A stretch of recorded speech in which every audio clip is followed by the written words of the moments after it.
Welcome to a world of unforgettable experiences and immersive marketing. Transform your events into extraordinary moments that captivate your audience. Whether it's corporate gatherings, product launches, or community celebrations, our immersive marketing solutions elevate your events to new heights. Immerse your attendees in a world of audio books and podcasts tailored to your brand. Engage their senses and leave a lasting impression. Explore the power of storytelling with our curated podcast content. From insightful discussions to entertaining narratives, we've got the perfect audio experience for your event. Ready to make your next event unforgettable? Scan the QR code now and book a complimentary immersive marketing call with our experts. Let's create memories together. Elevate your events with immersive marketing.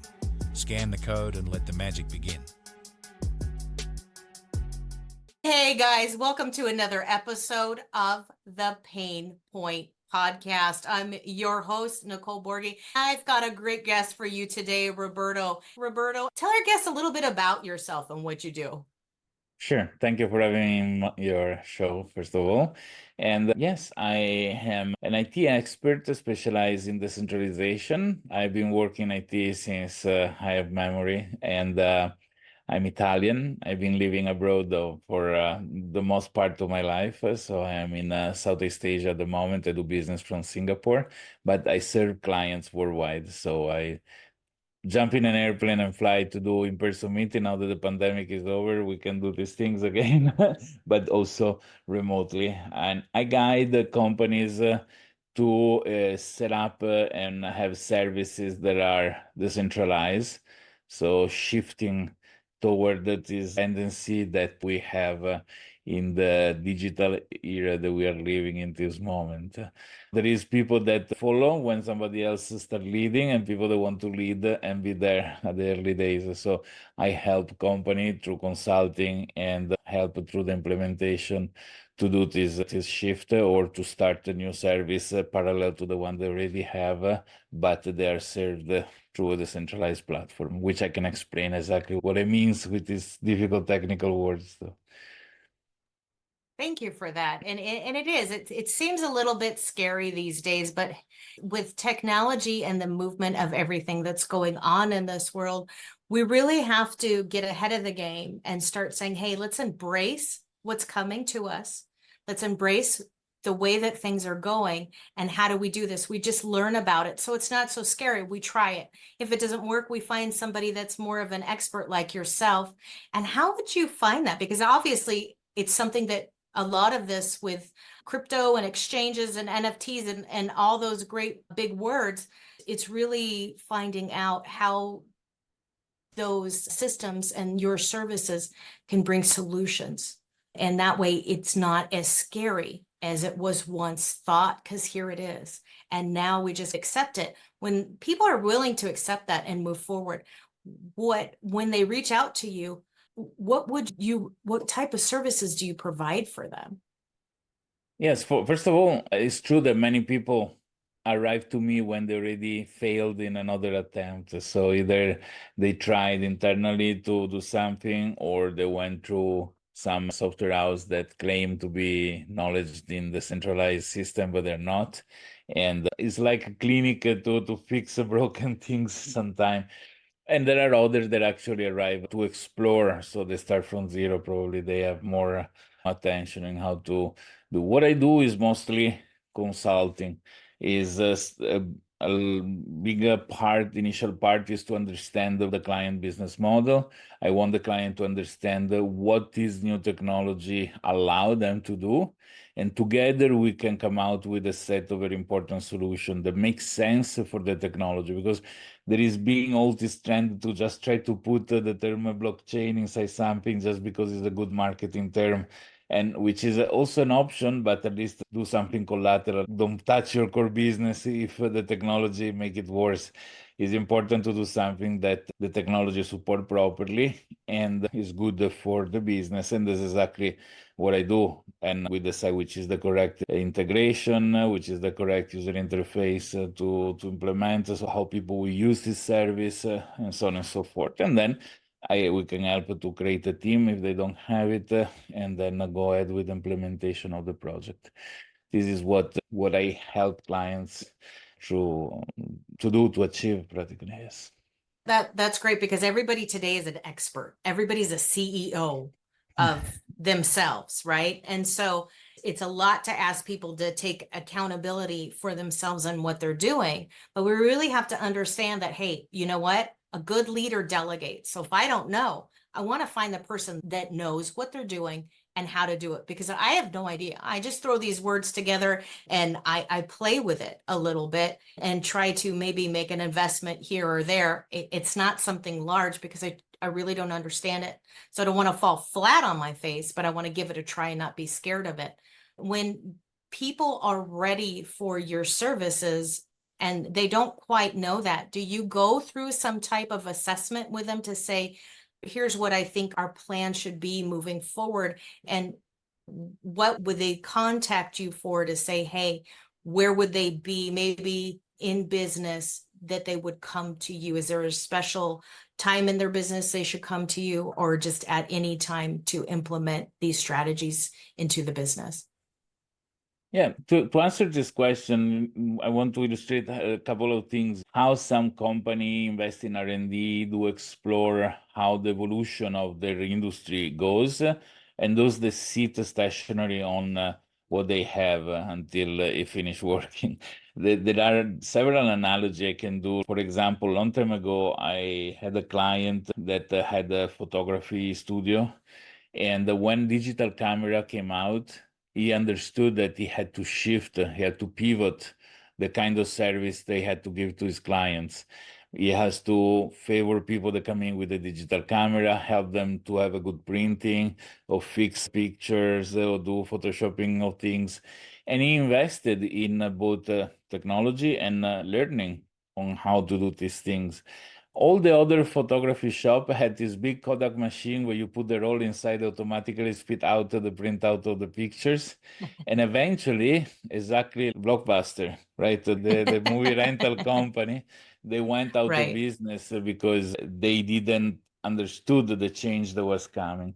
Now, in the digital world, so we were in the industrial era, industrial age, how you call it in English, I don't know. You're moving toward a digital one, information technology. So we start making digital of everything. So we had the music in vinyl disc, and now the music is one and zeros, first in CDs, then in MP3s, and so on and so forth. We had movies in VHS tape, which was analog, and now movie were in DVD, and then now are before files. And so on and so forth. Communication, the phone was radio, audio wave through electricity. Now they are data, and so on and so forth, television. So everything is becoming digital. And thanks to the internet, these digital things can be sent around. And so the value of the asset that we have moves from analog to a digital. The big limitation we had and the big difficulty that we had is that in digital world, everything can be copied, and the copy is identical to the original in terms of one and zero. So you don't really know which is the original at the end. So you can think some digital artists that make a huge digital artwork, and there can be 1 million copies, not even like a serigraphy that you have 100 limited copy. How can somebody own an original and resell it to somebody? Thanks to the same technology that enable cryptocurrency, what happened with the NFTs, all this monkey that people sold for a stupid amount of money, is exactly the good example that you can own a digital asset. You cannot copy and paste it because the other person is not going to be the owner. And once you give it to somebody else, you don't have it anymore. So you can really move this digital asset like if it was a physical good. And this is a huge revolution because you can apply to everyday life. For example, the title of ownership of your car can be in the form of an NFT. So when you sell your car, you move this NFT to somebody else and they're the owner. And if a police officer stops in the street, they can check in the blockchain that this is your car, and all the old ownership can be audited. So people cannot pretend there is a new car, little kilometers, because it remains a practical trace. And this apply because with this technology, you have also digital identities, cryptographic digital signature. So you can guarantee the authenticity of an approval in a document, a sign off of the document. So all the paperwork, bureaucracy. I give the example for example, I go to the gym and the gym wants a certificate of health to let me participate because they have the responsibility. I go to the doctor, prepare the certificate, but in a world there is decentralized, where there is blockchain technology, cryptographic signature. The gym is guaranteed that the doctor is a real doctor registered and approved by the government to sign this kind of document, that the document Right. has been now counterfeited by me with Photoshop at home, but is a guarantee. So all these sort of things are the biggest revolution that we can bring with us for everything. So we remove the need to trust that the document is okay, or to elect a third party that is going to be a guarantor of the truth of the data. So whenever there is multiple party working together, think the supply chain, think international trade, it's difficult to onboard them in the same piece of software. With a blockchain, they can join and they can be part of the same basic infrastructure and guaranteed of the quality of the information. So there are a lot of use cases that are not cryptocurrency that this technology enables. So I'm supporting companies that are in this sort of business where there is this sort of need and want to implement these systems to have an alternative to a centralized one that they can offer to their clients. That's very important because I remember in the police department, and when I came in there around 2000, they were really starting to allow digital cameras where they weren't before. And this wasn't that long ago, it's 24 years ago, but certain departments, even at that time, wouldn't allow digital cameras because there's some copies. There's where did the digital photograph come from? How did you store it? Was there editing on it? They couldn't fully trace where that picture had come from. So there was a worry. And at the time, there was still some questions coming to court as evidence. And using a digital camera, we couldn't really take it into the courts. It was new. So we were treading in some deep waters, and it was hard to establish where that film had taken. And so we couldn't have that chain. And what's great about NFTs now is you know who owns it. And it's integral in even getting on virtual stages or doing social media or sharing with people, like publishing and books. And I talk to a lot of authors and a lot of speakers, coaches and whatnot, to say, hey, when we're coming online, how do we keep our information safe? How do we point that back? Because we're selling clients a service. And if we're lying and we're selling something that may not be of value or come back to us, and it's not traceable, our products, that it's come from us and that the knowledge is truly ours and the experiences are that we can't trace back our education, our experience, our training, then we're lying to our customer. And we want to keep that, stop that. We don't want any of somebody to fake it. And there's a lot of people, unfortunately, when talent comes to a stage, whether it's Zoom or virtual reality or TV, there's a lot of kind of white lies that people like to tell, or they like to show their imagination and creativity on what they call themselves, or whether they're really a CEO of a company. And so that gets into muddy waters. And we want to know that the person we're speaking to is actually truly that person, and their products and their service. We research it, but not a lot of people do that. And the great thing about an NFT is it doesn't take a lot to look that up. It doesn't take a lot to trace it.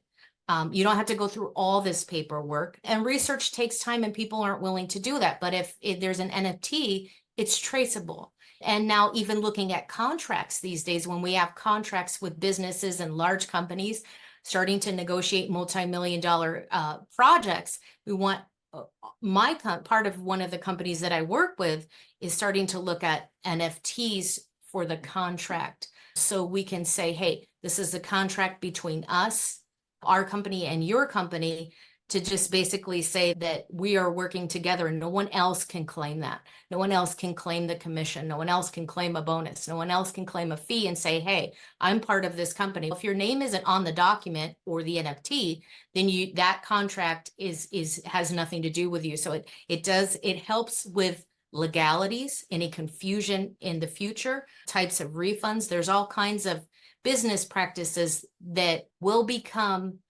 so much better. And I think there's an ease as a business owner to say that this is exactly what you get. What's on this document, what's right here on this blockchain, and all the research, everybody connected to it are the only people that are able to work within this contract. And that helps in clarity. We know who we're supporting. We know who we're working with. It's not a shill company that's hiding everything on an island, right? We don't have to worry about that. And I think it helps ethically and morally. And there's a real big ease with it. It can be confusing because there's so much new stuff coming in here, and it's territory we all haven't gone through yet. But someone like you just shares. I really like that the way that you of doing business. And someone like you as an expert would come into the business and share that with people and say, hey, I want to elevate people in the business sense. And do you only deal with larger companies? Are there smaller companies that can work with something like this? Some type of strategy that you have or any type of system that you have bringing this up? Yeah, usually depends on the project and the investment. So small company, there are a lot of out-of-the-box solutions already offered that can be adopted. So it's going to be just a much smaller consultancy in terms of to understand what to do without implementation and everything, or without a lot of R&D, etc., etc. For larger companies, obviously something different because they can afford something else. And there are a lot of solutions. What you were mentioning before is correct. So there is one aspect, there is the technology, and there is another aspect, there are the regulation. So you say the use of digital photo in law enforcement had to go through a long as part of approval. It's not just because the law allow or the law doesn't allow. Before email could be used in a court of law as a proof, it took forever. Before instant messaging are approved, and then you can demonstrate that you can also create fake one in the phone of somebody easily.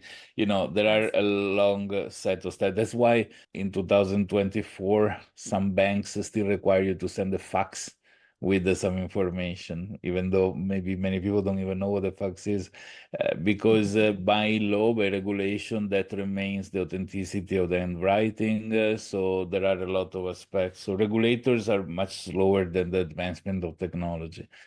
Now with artificial intelligence, all this deep fake. So it is me here talking to you, or is a deep fake with some AI that is pronouncing this word, moving an avatar?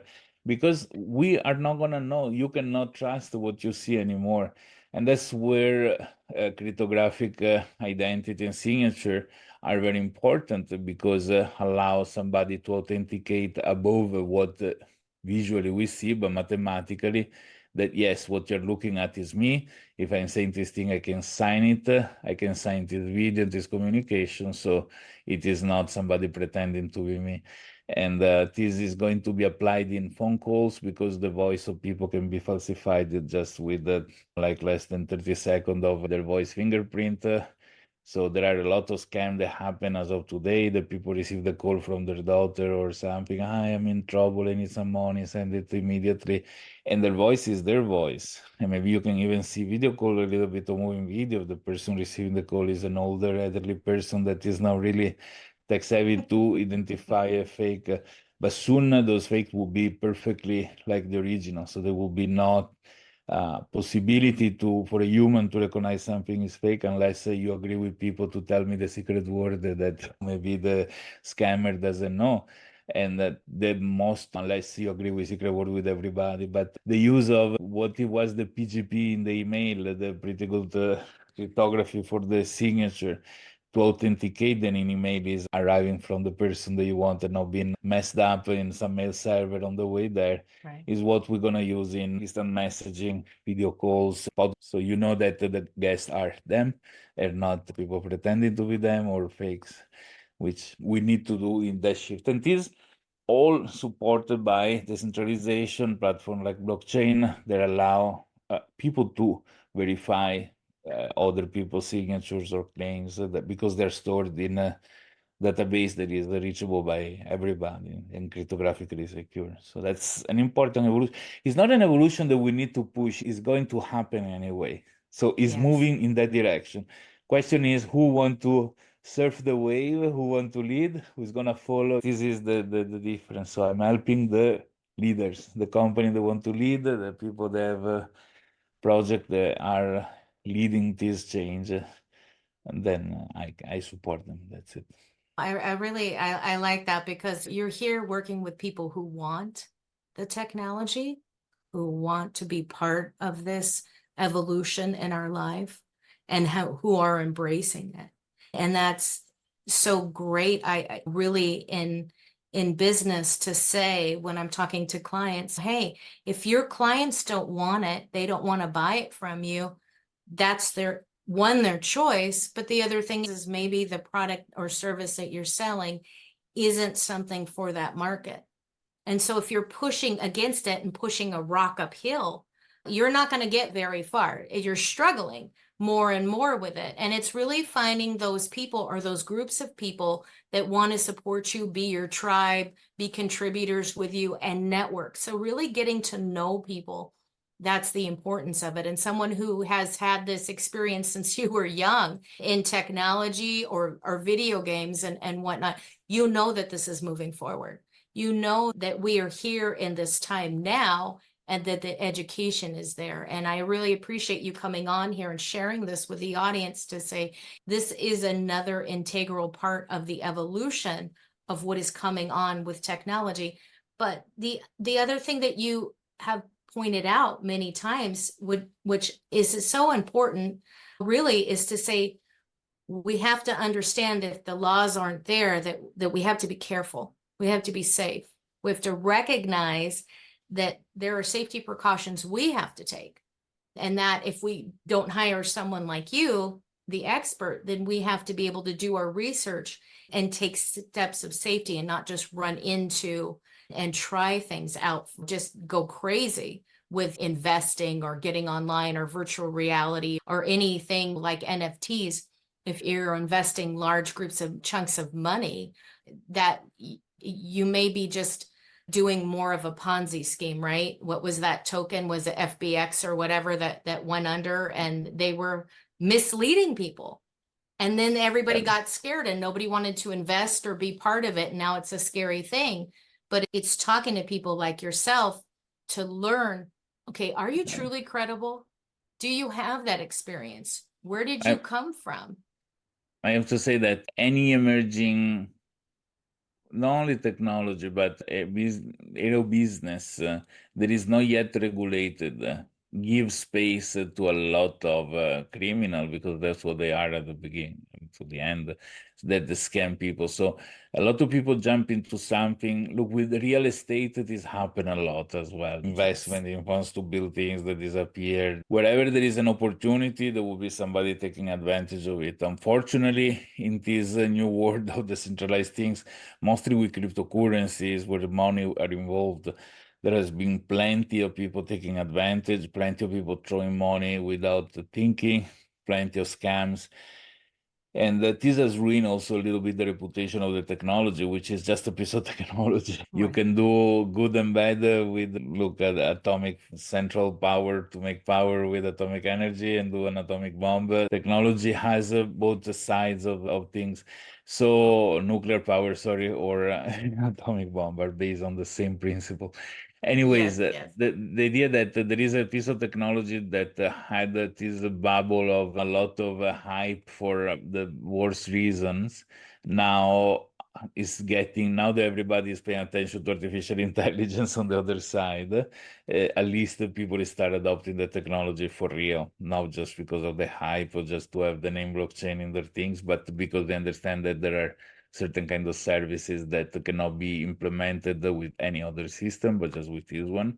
There is more culture. To me, is a better moment is one than the one that was during the high where people were throwing money in every direction, but at least they had no idea what they were doing. So I welcome much better clients now that want to discuss solutions that are real. So it's a better moment in my opinion. Yes. That's good. I think it's not getting into when the hype gets in there and saying, hey, what can I learn from this moment? What does this moment teach me? Because everything is a lesson in sense. Where does this go? If everybody's investing in it, doesn't mean that's not necessarily the time to get into it, right? It's the time to key up and learn what's going on and to talk to people that actually know, not your neighbor, not the old lady down the road. Don't ask them about investing unless they actually know what they're talking about. So having these conversations with people who are experts and who understand what this is. And yes, with every new product, every new patent or invention, something coming, and currency and investment, with every new thing becomes a new crime. And it gets scary because you hear about all this stuff that happens. But don't wait too long. Just start to learn where the buffers are, where you can go and invest in it. It's even in crypto, it's like looking at the stock market. That's now going to take place of that in a sense for a lot of people going in there investing, and be smart about it. Learn. Don't just get in because of the hype. And that's the other thing is this technology, yes, it is here. We're going to be part of it. It's going to be part of our business. It is part of our business. It is here. So it's the best time now to learn and get to understand before it's too late and you're stuck with it, like Zoom. A few years back, everybody had to learn how to unmute. So now it's really, how do you get on the virtual space, or what is an NFT, and getting past all that fear and that stress and really embracing it moving forward, really with that experience. We're coming up on the end of this here. What would you tell people that are interested in learning a little bit more, being part of this revolution with all these decentralized currencies and all this NFT and all this verbiage coming forward? It's like we need a dictionary. What's the terminology and the abbreviation? What does this mean for me going forward? What would you like to see people really move towards in the future going in here with businesses? What should they look for? For the average Joe, the technology is behind the scene. When you drive your car, you don't need to know how the engine works. When you are using an app on your phone, you don't need to know all that there is behind. Average is going to get the technology, they like it or not. It's going to be behind what they do and they serve. For people that can bring a change, that can, bring the technology ahead in the direction, for sure, I suggested to read. There are plenty of videos in YouTube to watch. And then to call somebody like me, a consultant, to explain the ideas, clarify things, and see the possibility to do. And accept if somebody is, because I have the problem sometimes that there are clients that seems that they're paying me because they want me to say what they want to hear and not what, as a consultant, I want to say, right? So sometimes the technology is not fit for the business model.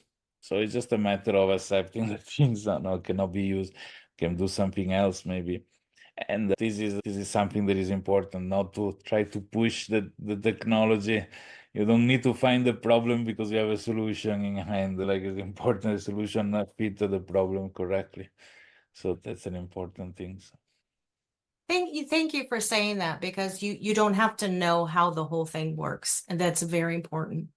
And that takes a lot of the stress out of it when you have some type of understanding, but you don't have so much that you're dangerous because you're not the expert. So don't bring everybody into that. Don't worry about the headache. And that's the great thing about, as a leader, delegating or hiring. As if you're the CEO, you own your own company, whatever that is, go to the expert in the field that knows the business and understands what you want to bring forward into your business and how you can integrate this into your business, how you can integrate this product and service. And absolutely, I'm 100% with you. Not everybody wants to hear the truth, and people want to pay you to be a yes man. That's the hardest thing, especially when you're leading your clients or are consulting them at any time. Sometimes you have to hear the truth and understand that it might not work, but I'm not going to put the square peg in the round hole and force it. And that's actually better, really, folks, is to say, hey, maybe we're not a good fit. That's okay to say that. Or maybe we are a good fit and here's where the solution can go. And so that's always something to take a look at, because you don't want to make investments in either people, services, or products that you don't need, because that's an expense that you shouldn't have. You could have put it somewhere else, take a vacation, whatever. Meet somebody. And that's what I love. Thank you so much. And I want to give you, Roberto, thank you so much for being here on the Pain Point Podcast. Any last words? Because I'm going to share all your information here. You've got so much and you've done so much. Any last words you want to leave with the audience? Embrace the future in the best way as possible. I think technology is, as of today, in the past couple of hundred years, technology made a huge difference, but is going exponentially faster, and innovation is going to be faster than our capacity to comprehend it. Now with AI, we see things that could not even in sci-fi movies they were like this, because visual intelligence in those movies were speaking with a very robotic voice, but they don't today. So really verify always. And an important things to me is, and I have at my heart, people that get scammed online. Don't trust anything. It is a super beautiful man or woman that is contacting you on Facebook. Don't trust if they suddenly have all the family sick and they need money. Is something that, in mostly because victim of this kind of scam are refusing to understand the truth. But if you have some loved one, some friends, and you have the idea that something is going on, pay attention, because technology empower also this bad side of things, and that is not something we can control. Pay attention and use the technology for the best and not the worst. That's my message to the world. Thank you. Use the force for good, Luke, right? Use the Right, force for good. exactly. Really. And don't get scammed online. It's so easy, because I always get the DMs of somebody's a king and they're very rich. Hey, I could have been married 101 times, right? A multimillionaire, from all those crazy scams of everybody and their incredible pictures that they want to share. So be careful. Trust your instincts. What do you know to be true? And if it's something that you're just like in the moment with, why are you so impulsive with it? And just take a second to pause and say, hey, is this trustworthy? Especially if you're investing money. Don't Absolutely. just throw it out there because, hey, I'm right here. Throw it towards me. I'll take it. You want to make sure that you're investing in something or someone that gives you absolute value and that can solve your pain point. Someone that brings solutions to your business. And that's what we're here all about on the Pain Point Podcast. And Roberto, thank you so much for being part of this today and speaking with me. I really appreciate it. Thank you for having me on your show.